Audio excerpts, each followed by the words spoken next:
Bago mag-umpisa ang bago nating kwento ay gusto ko lang pasalamatan ang mga mayembro ng medyo malakas na nilalang. Kamakailan, sunod-sunod na naganap ang mga hindi pangkaraniwang kalamidad gaya ng pagputok ng mga bulkan, malalakas na lindol, matitinding bagyong may kasamang kidlat, at mapaminsalang pagbaha sa iba't ibang panig ng mundo. Sa isang lungsod ng bansang H, isang bulkan ang biglang pumutok ng malakas, dahilan upang tumaas ng sobra ang temperatura at magdulot ng hirap sa paghinga ng mga tao. Libo-libo ang nagmadaling lumikas, nagsisiksikan sa mga sasakyan upang makaalis at makahanap ng ligtas na lugar. Sa loob ng isang bus, naging magulo at mag-aaninaw ang sitwasyon. Maraming pasahero ang nag-uusap ng sabay-sabay tungkol sa mga kakaibang pangyayari sa mga nagdaang araw. Isang binata ang hindi nakapigil at sumabog sa galit.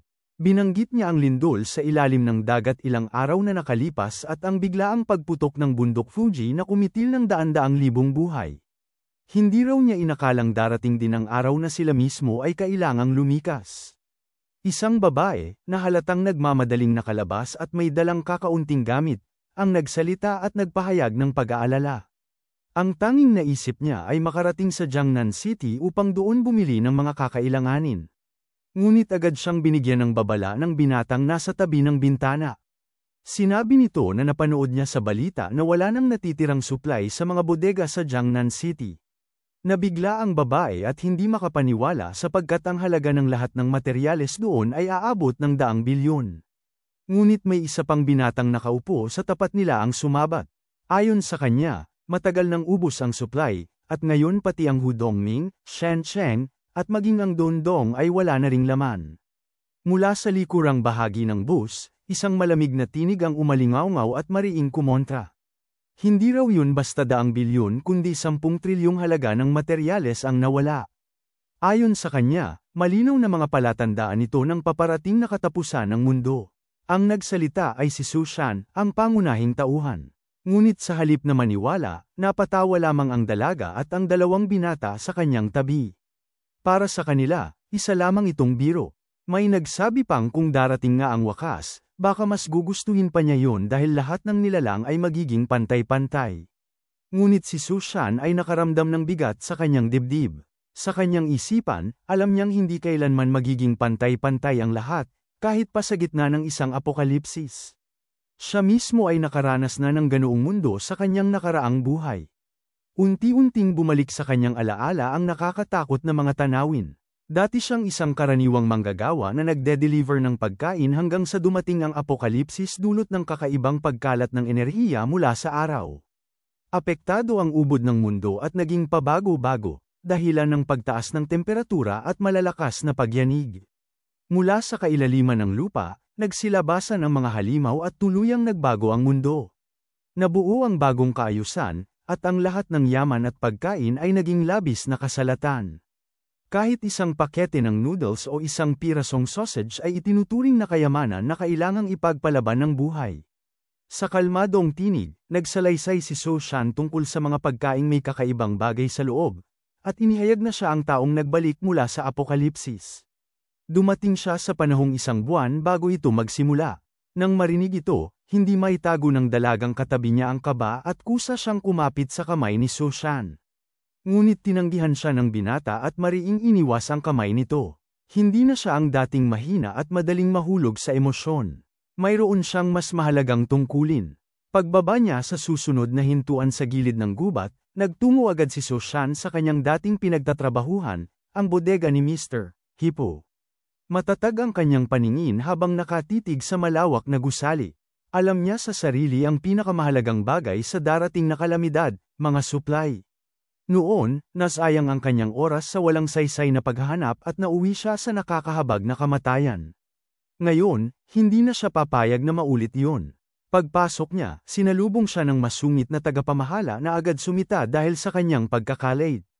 Ngunit hindi na ito pinansin ni Su Shan. Nagkunwari siyang humingi ng paumanhin at pumasok upang tumingin-tingin sa loob. Habang naglalakad, bumalik sa kanyang alaala ang mga sandali noong tumakas ang kanyang amo at iniwan silang lahat ng walang kabayaran. Ang mga supply na ito, sa isip niya, ay nararapat lamang bilang kabayaran sa lahat ng nawala noon. Agad niyang inihanda ang kakayahang natamo niya mula sa muling pagkabuhay. Itinaas niya ang kanyang kamay at unti-unting bumukas ang isang kakaibang pintuan ng espasyo. Agad na nagpakita ang abiso mula sa sistema na nagsasabing automatikong nakukolekta ang bigas, mantika, at karne. Napakalakas ng kakayahan ni Su Shan, at sa sandaling ito ay parang higop ng hangin ang lahat ng nasa paligid, walang itinira kahit isa. Pumasok siya sa sariling espasyo, isang 3 dimensyong lugar na may lawak na 10,000 metro sa haba, lapad, at taas. Laking tuwa niya habang pinagmamasdan ito, sapagkat nananatiling bago at hindi nasisira ang anumang pagkaing may silid doon. Hindi na niya muling mararanasan ang gutom at paghihirap na pinagdaanan noon. Isa-isang lumabas ang tala ng kanyang nakolekta, 258 sako ng bigas, 152 bote ng mantika, 155 kilo ng gulay, 220 bote ng mineral water, 375 kahon ng instant food, 75 kahon ng mga rekado, at 186 na bote ng alak. Napabuntong hininga si Su Shan, nakadama ng ginhawa at panandali ang kapanatagan. Ngunit hindi nagtagal, biglang bumukas ang mabigat na pinto ng bodega. Pumasok ang tagapamahala kasama ang 2 trabahador, dala-dala ang mga gamit. Mabilis silang napahinto, natigilan sa kanilang nakita. Ang dating punong-puno ng bodega ay ngayoy tuluyang walang laman. Naupo ang tagapamahala sa harap ng bakanteng bodega, nakabuka ang bibig at hindi makapaniwala, naguguluhan siya at mauugong na sinabing para ba siyang nananaginip at nagtatanong kung nasaan ang mga paninda. Nang maglaon, nag-init ang kanyang ulo at itinuturo ng diretso kay Su Shan ang galit na tanong kung nasaan ang lahat ng gamit. Nanatiling kalmado si Su Shan, dahan-daang itinaas niya ang kamay at may maliit na pintuan ng espasyo ang lumitaw sa likuran niya. Tuwang-tuwa siyang sinabi na kinuha niya ang lahat ng paninda, at ang simpleng pahayag na iyon ang nagdulot ng hungkag na katahimikan sa tatlo, na parabang naging estatwa na ang kanilang mga mukha. Napansin ng tagapamahala ang kakaiba at agad na sumigaw na tatakbo si Su Shan at dapat hadlangan. 2 mabibilis at mabubuwang empleyado ang rumesbak upang akyatin at pigilin siya. Sa sandaling yun, nagbukas muli si Su Shan ng isa pang pintuan ng espasyo, umalo ng mabilis at naglaho sa loob nito. Bago tuluyang maglaho, lumingon siya, ngumiti at nagmano, at nagpaalam na hindi na siya mawawala ng palagi. Tumakbo ang isa sa mga empleyado ngunit napalampas niya ang pagkakataon, hindi niya man lang nahawakan si Su Shan bago magpatigil ang pintuan ng espasyo. Naiwan ang tagapamahala at ang 2 trabahador na nakatusong nakatitig sa walang laman, puno ng kalituhan at pagkabigla. Nagtanong sila kung nasaan siya at kung tunay nga bang nawala. Sa labas ng bodega, bigla ring sumulpot ang isa pang pintuan ng teleportasyon at tumamba si Su Shan palabas ng maamo at marahang damapo sa lupa na mistulang eksena mula sa isang action movie. Agad niyang sinarado ang pintuan ng espasyo. Determinado siyang ipinaliwanag ang kanyang ikalawang kakayahan, spatial leap na nagpapahintulot sa kanya na mag-teleport sa loob ng saklaw na 3 metro anumang oras. Tumingin siya pabalik sa bodega ng isang huling beses, at nagpasya na sa panahon ng apokalipsis, ito ang magiging kanyang pinakamalakas na sandata dahil makapapasok siya sa mga wasak na lugar para maghanap ng supply at makatakbo agad kahit harapin ang pinakamapanganib na mga mutadong nilalang. Agad niyang hinubad ang kanyang uniforme at itinapon ang damit habang bulong niyang inihayag na tapos na ang libreng pamimili. Ngunit bago siya tuluyang umalis, tumunog ang telepono niya sa bulsa. Isang mensahe mula sa pamahalaan ang dumating na nagsasabing malalakas ang paggalaw ng pandaigdig at maaaring magkaroon ng mga lokal na natural na sakuna, subalit kontrolado ang sitwasyon at hindi maaapektuhan ang pang-araw-araw na buhay ng mga tao, kaya huwag magpanik. Napabuntong hininga si Su Shan at naisip na sinusubukan lamang ng pamahalaan na pakalmeyan ang publiko. Halos patayin na niya ang telepono nang lumitaw ang isang hindi inaasahang tawag. Nagtaka siya at agad nagbago ang ekspresyon mula kalmado tungo sa galit nang makita ang pangalan ng tumatawag sa screen. Ang pangalan sa screen ay Jiang Qiutian, ang babaeng minsang minahal, inalagaan, at siniguradong ligtas niya sa panahon ng apokalipsis. Sa kasalukuyan, ang pangalan lamang ay nagdudulot ng kilabot sa kanyang katawan. Pagkatapos ng sandaling katahimikan, huminga siya ng malalim at sinagot ang tawag.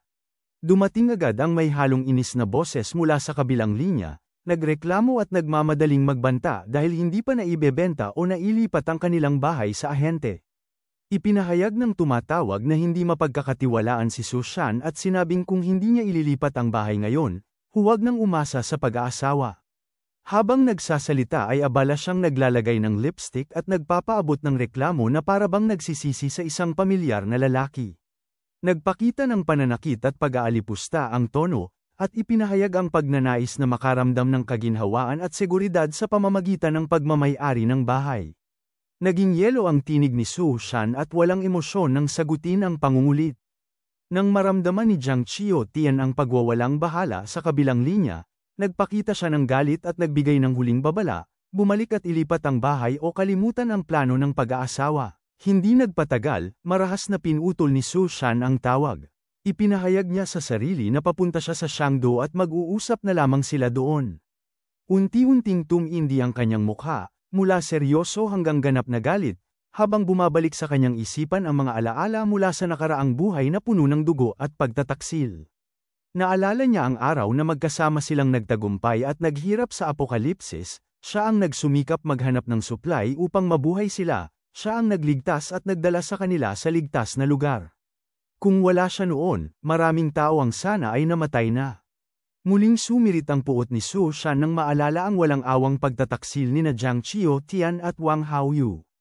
Ipinikit niya ang mga mata habang nagluhod sa damdamin ng pagkamuhi. Sa huling sandali nang siya ay malapit ng mamatay, nakita niyang lumapit si Jiang Chiotian kay Wang Haoyu na may tila imbitasyon, nang mamatay na ang Diyos, naging wala na silang pakinabang. Nagkunwaring mahina at inosente si Jiang Chiotian, ginamit ang pang-aakit at sinundan ni Wang Haoyu ang tukso. Walang takot at awa ang namayani, mga pagpapanggap at malupit na kilos. Hindi nagtagal, nagpakita ang dalaga ng porsigido at walang hiya habang inaanyayahan ang kalalakihan, at ginamit si Wang Haoyu hanggang sa maramdaman ni Sushan na siya ay isang tanga sa pagbibigay ng ganap na tiwala sa dalawang mapagsamantalang nilalang. Pinilas ng galit ang kanyang mga kamay, nanginginig habang kinakapit ang dami ng kanyang pagkamuhi, at napabuntong hininga. Nagdesisyon siyang sila ay paparusahan hindi lamang ng kamatayan kundi ng paghihirap na masakit at paulit-ulit. Ang sakit na naranasan niya ay kanilang madarama ng higit pa sa isang beses. Agad na binuksan ni Sushan ang kanyang mga kontak at tumawag kay Director Leo, ang ahente sa real estate na nangangasiwa sa kanyang bahay. Nagpauna siyang handang ibenta ang bahay kahit sa kalahating presyo kung kailangan niya ang pera agad. Pagkatapos kumonekta, sumakay siya ng taxi papunta sa opisina ni Director Leo. Halos hindi pa humihinto ang kotse nang mapansin niya sina Jiang Chiotian at Wang Haoyu na naghihintay na naroon. Lumabas si Sushan, tahimik na naglakad na tila walang pagmamahal, at maikli niyang iniutos na ilipat na ang bahay. Nabigla sina Jiang Chiotian at Wang Haoyu sa bagong ugali ni Sushan. Agad na hamarang si Wang Haoyu, punong-puno ng galit at pananakot, nagbabanta na pipigilan ang pagbebenta at magpapakita ng dahas kung kailangan. Hindi nagpatalo si Sushan sa mga banta, inabot niya si Wang Haoyu sa leeg at tila isang supot ng bigas lang ang pinataas niya. Nabigla si Wang Haoyu at bago pa makasigaw ay pinabagsak siya ni Sushan sa lupa nang may lakas na nagdulot ng dugo sa bibig ng lalaki. Kumalabog ang katahimikan. Humihimbing si Jiang Chiotian, nagulat at natamba sa pagbuga ng lakas ni Sushan nang matamaan sa mukha, hindi makapaniwala sa nangyayari. Nang humagulgol si Wang Haoyu sa sakit at lumipas ang panganib, dumudurog ang kanyang paningin sa takot at pag-aalipusta. Hindi ininda ni Sushan ang mga umiiyak at nagmamakaawang dalawang mandirigma at ganoon na lamang ang determinasyon habang pumasok siya sa opisina ng real estate upang ituloy ang kanyang plano. Nang lumaon, dali-daling sinuportahan ni Jiang Chiotian si Wang Haoyu, nanginginig ang boses sa pagkabahala habang nagpapaawa at nagpapakita ng pagkukunwaring malasakit. Paulit-ulit niyang tinawag si Wang Haoyu at sinabing magkakasama na silang nagkalat, ngunit ipinakita pa rin niya ang pagkukunwaring pag-aalala, isang murang palabas ng pag-aalaga. Hindi pa rin niya tuluyang nauunawaan ang nangyayari. Agad siyang bumaling kay Sushan at pinagbabaril ng utos, manatili roon at umamin na, kumalakang humingi ng patawad kung nais niyang makasal sa buong buhay niya. Hindi pumayag si Sushan na makipagpalitan ng salita. Tahimik siyang lumingon at nagbigay ng malamig, matalim ngunit payak na tingin sa dalawang mapagsamantalang nilalang. Naramdaman ni Wang Haoyu at Zhang Qiutian ang naglalagablab na intensyon ng pagpatay mula sa mata ni Su Shan, kaya nanginig silang hindi masinasan. Sa isang kisap, nagkawatak-watak ang kanilang tapang, magkasabay silang tumakbo palayo ng may buong lakas. Habang umaalis, galit na sumigaw si Wang Haoyu na maghihiganti. Tahimik na pinanood ni Su Shan ang kanilang paglayo at bahagyang napabuntong hininga, tinawag silang walang silbi. Sandaling lumipas sa loob ng opisina ng real estate nang maayos na iahon ni Director Liu ang baso ng tubig para kay Su Shan habang nagmimistulang magalang ang ngiti. Sa likod ng magiliw na mukha naman ay umiikot ang mga masamang plano, tinansya ni Director Liu ang posibleng tubo sa pagbili ng bahay mula sa tila walang muwang na lalaki. Mabilis siyang nag-alok at ipinahayag na binili na niya ang bahay at handang pirmahan ang kontrata kung babayaran ng buo. Tinanggap ni Su Shan ang alok ngunit mariing hiniling na bayaran kaagad. Nang mapatunayan ang paglipat ng pera, agad na naipadala ang 700,000 sa kanyang account mula sa Shangdu Bank. Pagkatapos ng pormalidad, tahimik na umalis si Su Shan mula sa opisina at nagmuni-muni habang naglalakad. Sa kabila ng madalas na mga natural na sakuna, ang Shangdu ay nasa gitnang kapatagan at malayo sa mga lugar na madalas tamaan ng lindol, tsunami, o pagputok ng bulkan. Bukod pa rito, tahimik na pinawalang bahala ng pamahalaan ang mga tsismis, kaya nananatiling maayos ang daloy ng buhay doon. Habang naglalakad, napadaan siya sa isang poste na puno ng mga polyeto para sa mabilisang pautang, bahagyang ngumiti siya at napaisip na ang pinakamahalaga ngayon ay pera. Agad niyang nakita ang pagkakataon at tinawagan ang numerong nakasaad sa polyeto. Nagpunta si Su Shan sa Hanhai International Building kung saan nakaayos ang kasunduan sa lending company. Doon, ipinaliwanag ng bilugan at mapang-akit na si Wang Dahai ang sitwasyon, mababa ang halaga na maipapahiram dahil sa estado ng bahay. Nang tanungin kung magkano ang maaaring hiramin, sinabi ni Wang Dahai na ang pinakamataas na pautang ay 500,000 at kailangang iwan ng property certificate bilang collateral. Hindi nag-atubiling magbigay si Su Shan ng dagdag na 100,000 para maisara ang kasunduan at nangakong maibabalik niya ang pondo sa loob ng 1 linggo. Natuwa si Wang Haoyu sa pag-asang kumita ulit. Matapos pirmahan ang kasulatan, agad na na-credit ang 600,000 sa account ni Su Shan. Sa kabilang dako, naglalakad sina Zhang Qiutian at Wang Haoyu, nagpapalitan ng panunumbat at pag-iimbot. Patuloy si Zhang Qiutian sa paghahabol at pagmamaktol habang hinahaplos ang namuong pasa sa pisngi, nagngangalit si Wang Haoyu at nagbabanta na ipapaslang si Su Shan. Nang magpakita si Su Shan at dumaan sa kanilang harapan, natigilan sila sa pagkabigla. Nagpasya silang sundan siya upang alamin ang kanyang mga ginagawa nitong mga nagdaang araw. Nagpatuloy si Su Shan hanggang sa Luchang Hotel.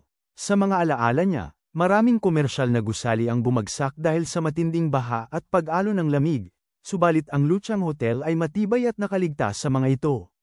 Inisip niyang ang presidential suite, kumpleto pa sa sariling swimming pool, ay maaaring maging matibay na basehang pang-Matagalon, may mainit na pagkain at sariwang gulay na wala sa mga abandonadong bodega. Pumasok siya ng dahan-dahan at sinalubong ng receptionist na si Liu Hanner, agad siyang tinanong kung paano siya matutulungan. Nag-request si Su Shan ng 1,000 banquet table, na agad ikinabigla ni Liu Hanner ngunit iniliwanag na mayroon silang mga package, 5, 10, 30, at 50,000 per mesa, depende sa kalibre. Sa pag-i-implement ng order, napagpasyahan ni Su Shan ang package na 10,000 kada mesa, nakatumbas ng 10 milyong kabuuan. Nagbayad siya ng deposito na 500,000 at pananggakwang babayaran ang natitirang balanse sa loob ng 1 linggo. Tinanggap ni Liu Hanner ang deposito at inayos ang transaksyon. Sa kabuuan, kumilos si Su Shan ng sistematiko at walang emosyon, kinolekta ang mga supply, pinabilis ang kita mula sa pagbebenta ng bahay, kinuha ang pautang, at inumpisahan ang hakbang patungo sa pag-secure ng isang matibay na ligtas ang silungan sa Luchang Hotel. Lahat ng ito ay bahagi ng kanyang plano para maghanda laban sa nalalapit na kapahamakan. Tumango si Su Shan at ngumiti ng mahinahon. Tinatayang umabot na sa 500,000 ang halaga ng mga materyales, ngunit para sa kanya ay sulit ang lahat dahil nakabuo siya ng mga koneksyon sa mga mayayamang tao. Sa kalakaran ng negosyo, pinakamahalaga ang pagiging marunong makitungo. Habang inaasikaso siya ni Liu Hanner, maingat siyang nag-usisa kung paano dapat tawagin ang binata. Payak at malamig ang tugon ni Su Shan, ipinakilala ang kanyang pangalan.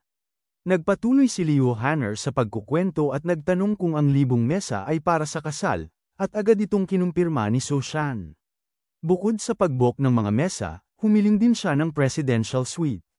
Matapos ang pagbabayad at deposito, umalis si Su Shan mula sa Luchang Hotel na magaan ang loob. Iniisip kung gaano siya kaswerte. Isang handaan na nagkakahalaga ng 10 milyon, may deposito na kalahating milyon, at nakumpleto na ang transaksyon. Samantala, sa panig ni Liu Hanner, hindi maitago ang kanyang pagkabighani sa unang pagkakataong makita ang presidential suite na nakalaan para sa honeymoon. Sa kanyang isipan, sino mang mapapangasawa ng taong iyon ay tiyak na malulunod sa kaligayahan. Sa labas naman ng gusali, palihim na nagmamasid sina Jiang Chio Tian at Wang Haoyu. Narinig nila ang usapan at nakita ang transaksyon, kaya't agad lumapit si Jiang Chio Tian kay Liu Hanner upang alamin kung ano ang pakay ni Su Shan. Walang alinlangan na ipinahayag ni Jiang Chio Tian na siya ang kasintahan ng binata. Bahagyang nalungkot si Liu Hanner ngunit tapat niyang sinabi ang totoo, nagpareserba si Su Shan ng 1,000 mesa na may kalakip na 500,000 deposito. Tahimik siyang tumingin kay Jiang Chio Tian at inisip na hindi ganoon kataas ang dating ng babae kung ihahambing sa kanya. Nang marinig ito, halos hindi makapaniwala sina Jiang Chio Tian at Wang Haoyu. Napasigaw silang sabay na nagdududa kung paano nakayang magbayad ni Su Shan. Ipinakita ni Liu Hanner ang record ng transaksyon at ipinaliwanag na ang mga taong may yaman ay madalas nagkukubli ng kanilang tunay na estado, iniiwasan na makita ng kanilang mga kasintahan ang kanilang kayamanan hanggang sa araw ng kasal. Napaisip si Jiang Chio Tian sa mga engranding tagpo na tila nagsimulang maglaro sa kanyang isipan. Tila nakita niyang gagamitin ni Su Shan ang nalalapit na piging para ipakilala siya sa mataas na lipunan. Tumango siya ng may tiwala sa sarili at sinabing siya na mismo ang kikilos upang bigyan si Su Shan ng pagkakataon na magbunyag ng lahat. Sa kanyang isipan, nag-umapaw ang mga imahe ng karangyan at marangyang buhay na ngayon lang niya nasulyapan. Sa kabilang panig, tahimik na naupo si Su Shan sa kanyang lamesa at sinimulang kalkulahin ang lahat ng kanyang ginastos at kinita. Mula sa 700,000 na nakuha sa pagbenta ng bahay, 600,000 mula sa pautang na may mataas na interes, at 550,000 para sa pagkain, mabilis na nabawasan ang kanyang pondo. Dagdag pa rito, hindi pa nababayaran ang ilan sa mga naunang pinamili, kaya marami pa ring kulang na kagamitan. Kahit may deposito na, kulang pa rin ang natitirang halaga. Sa kanyang isipan, sumagi ang isa sa 36 na estratehiya, ang pagtakas. Subalit bigla siyang nakaisip ng panibagong paraan. Kumislap ang kanyang mga mata at lumitaw ang ngiti ng isang taong nakahanap ng sagot, ang online loan. Mabilis niyang download ang higit 80 aplikasyon at sabay-sabay na nag-apply ng mga pautang. Sumunod siya sa lahat ng kinakailangang proseso, kumuha ng mga litrato at nag-upload ng mga dokumento. Matapos ang paulit-ulit na aplikasyon, humiga siya at malalim na bumantong hininga. Isang abiso mula sa bangko ang dumating, umabot na sa 9,700,000 ang pumasok sa kanyang account. Napangiti siya at nagpakawala ng ginhawa, ngunit agad ding tumindig na may matatag na determinasyon. Wala ng oras para magsayang. Agad niyang binuksan ang mga online shopping platform mula Shopee hanggang Lazada at Tiki, at isa-isang idinagdag sa cart ang mga kailangang kagamitan, mga wall heater, ice maker, yelo, at lean coal. Batid niyang ang dalawang magkasalungat na kalagayan ng mundo pagkatapos ng sakuna, ang matinding init at ang matinding lamig, ay tanging matatawid lamang ng mga may sapat na paghahanda. Tinawagan niya ang supplier ng karbon at order ng 2,000 tonelada, nagpadala ng paunang 500,000, at nangakong babayaran ang balanse sa pagdating ng kargamento. Sumunod niyang tinawagan ang pabrika ng yelo at ipinahayag ang interes na personal na makipagkasundo. Habang palabas siya ng pintuan, hindi inaasahan na nakasalubong niya sina Jiang Chio Tian at Lina na magkasamang naglalakad. Matapos marinig ni Lina ang kwento mula kay Jiang Chio Tian, bahagyang nagiba ang pananaw niya kay Su Shan. Nang magdaan ang binata, magiliw siyang bumati at tinawag ito. Ngunit malamig na sinagot ni Su Shan, pinaalala ang tungkol sa bahay na inagaw mula sa kanya.